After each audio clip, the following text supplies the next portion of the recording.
getting ready for Oregon. Working on new installs. Everything's looking good.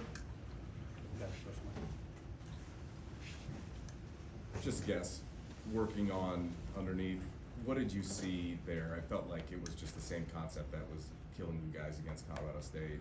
Was it a lack of execution, or was it maybe just how it was fit? Oh, you talking about from watching the film? Yeah. Yeah, it's just we just got to get good matching those underneath routes, and that's what we worked on today, and everything should be fixed. You anticipate a lot of that, I would imagine, moving forward into. It's just like, you know, the best teams make the best adjustments week to week, like how we made adjustments from TCU to Nebraska, you know, with the run game, playing against a 90% run team.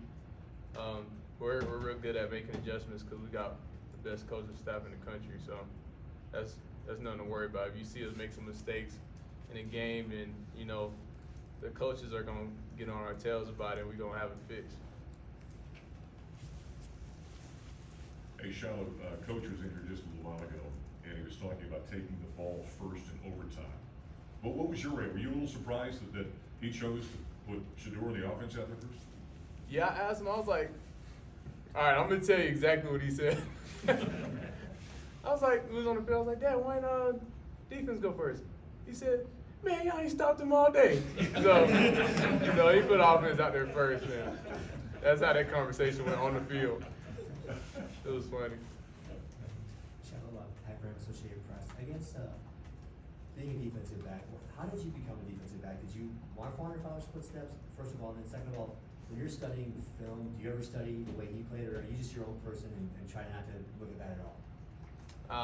He played a lot of press coverage, but sometimes I'll look at his off coverage. But the biggest thing what he did is use his instincts and just break on the routes and believe what he's seen. So that's really something that I took from him. And what was the beginning part of your question? Why defensive back? Why not quarterback like your brother? Why not wide receiver? Why not running back? Why DB? Well, since I was younger, I was always a quarterback. So, and we'll play both sides. I'll play quarterback and safety. So in high school, I played mainly baseball, but my junior year I started playing football, and I was a quarterback, and Shedeur was coming up being a quarterback too. And my dad was like, "I could get you a lot of offers if you play corner, and I'll just teach you how to play corner." So that's how I started playing defensive back, like my junior year, my senior year, and I got some scholarship offers. And after that, I just stuck with playing corner. My freshman year at South Carolina, and then we was pretty thin in the secondary. We needed some safeties, so that's when I started learning how to play safety. Hey, Shilo, Nick Roth, Channel Number 7. After the CSU game, you opened up the press conference by saying that those tickets were worth the price of admission. Now all the home games are sold out, and you guys have the highest rated late night game ever on ESPN. How does it feel to be riding this wave and seeing all the eyeballs you guys are getting?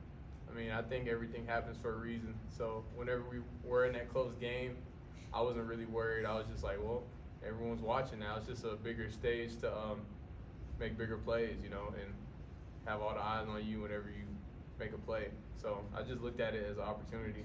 That's why I said that, you know. Close game, more people are going to tune in. It'll be more entertaining than, you know, beating them 60-0. Probably less people are going to watch after like the second quarter. So everything happens for a reason. Hey Shilo, Jack Carlo with Buffalo's Wire. Just with Travis out this week, just who in the secondary has kind of stepped up, and what changes for you guys back there?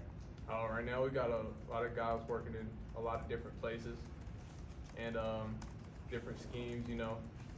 But I feel like as a secondary, we're gonna be solid for sure. Hey Shilo, Brian Howell from the Daily Camera. You guys have, you know, it's been up and down defensively, but you guys have made some big plays.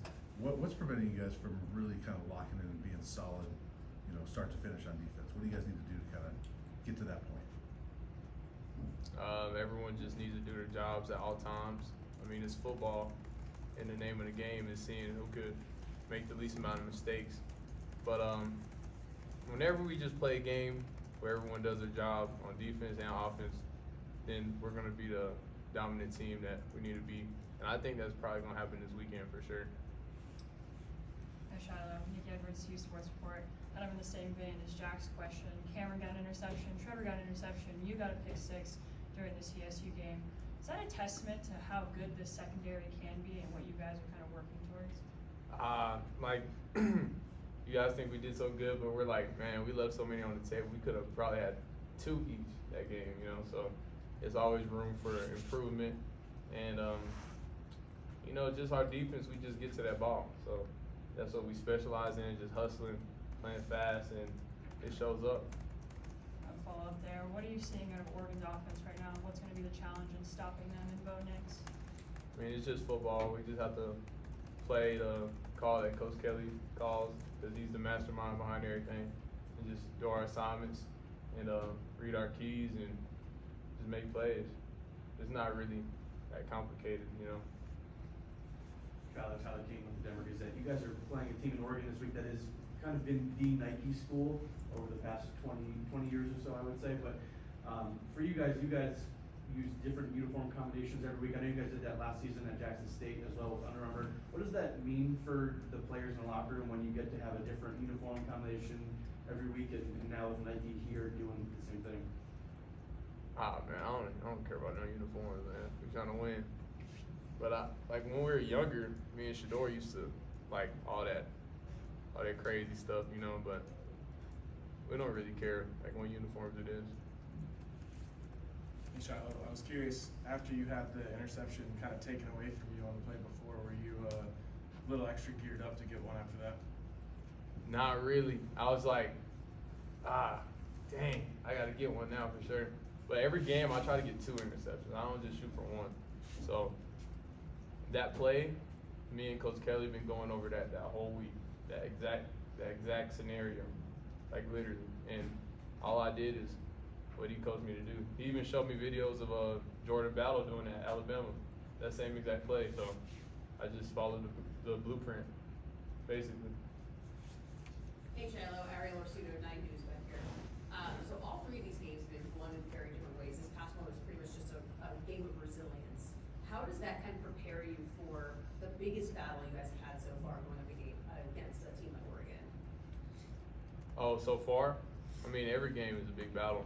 Like, you can't really compare teams, like, with the rankings like that, you know, because I don't know what TCU was ranked whenever we beat them, but we're not really looking at it as, like, the biggest battle.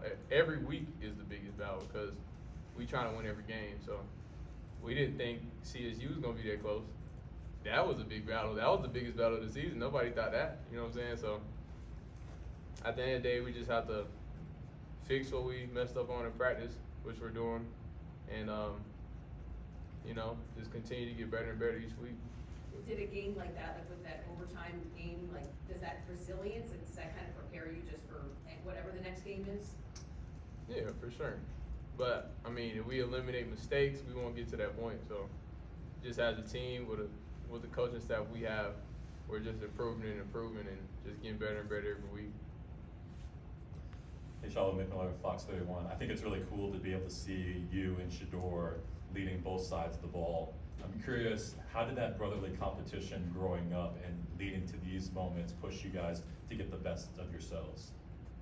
It was like that in high school too. So we've been doing this for a long time, you know, competing in practice, and if he's playing against guys like us in practice every day, I tell him all the time, bro, you shouldn't be worried about nobody you playing against, and that's how he plays. So. Hey Shilo, back up here. So you now played a 10 a.m. kickoff and an 8:20 p.m. kickoff back to back. Do you have a preference? Do you like one Yes. over the other? I love the 10 a.m. ones. If they could do the same time we practice, which is 9, that'd be great too. So I just like. So you want to move it up an hour? Yeah, I just like going ahead, getting it over with. You know what I'm saying? Just doing what we do early in the morning, so you have the rest of the day to, you know, just relax. Whenever it's a 8:30 game or 8, you just have to wait around all day for that game, and it's just late. So I don't know, but I did make a big play late at night. So hey, I might like the night games better, but like in terms of, I feel like the early games for everyone, like in the city, for everyone watching, because people was up at like 1 a.m., 2 a.m. in other places watching the game. So I think I'm gonna go with the early games. Travis mentioned on the Bleacher Report live show yesterday that you were one of the first people to call him after the game. Can you provide us any details on that conversation and just what you said to him after the game? Man, Travis, my guy. Every time we stay in the same hotel room, and we usually switch off like ordering each other food. Like in the mornings, like for the second game, I think he ordered me so much food from McDonald's. And then next time I was like, bro, what you want, bro? You know I got you. And I got him some Chick-fil-A. But man, losing Travis is like losing two players, so because he plays offense and defense. But I just had to make sure he was all right. I really wanted to whoop that dude that did that to him for real, like after the game or something. Like if I see him just around here somewhere, you gotta watch out. But that really made me mad, you know, just seeing him try to play dirty like that. And that was crazy. I thought like something would happen like punishment wise, but the one of us did something like that. If I did that, I think it would be like way crazier than that. Like it would have kicked me out for sure. So I didn't really like that, but I just called to make sure he was all right. 2 more questions. Shilo, you guys are starting Pac-12 play now. It's obviously Colorado's last season in the Pac-12, but you're first. Are you excited about being in this conference and playing in this conference, or does it just seem like another game? This conference, I love this conference. They throw it, and I like how they put the ball in the air in this conference for sure. You got a lot of good quarterbacks and a lot of good receivers and players in this conference, and I feel like Shador doing his thing, they trying to catch up by, you know, catching them in yards and stuff, so they probably gonna try to throw it, especially when they go against him in the game. So that would be good for me when I catch the ball that they throw and take it to the house, you know. Last question. Hey Shilo, Charlie Hewitt, CU Independent. Your brother Shador seems really up his game in the clutch. Has he always been like that? Yeah, for sure. Even at Jackson State, we had a game similar to that one, and he had a drive like that before with Travis. You know, they didn't be dirty to Travis, so he, you know, stayed in the whole game. But they did that at Jackson State too, and it came down to one play at the end of the game. But 2-point conversion. yeah, but they drove it down the field and it made it happen. So I don't think like big moments like that really get to us, because at the end of the day it's just football, and your coach gives you a play, you run the play, do your job, and then you're gonna do good if you do your assignment. Thank you, Shilo. I appreciate y'all. Thanks, Shilo.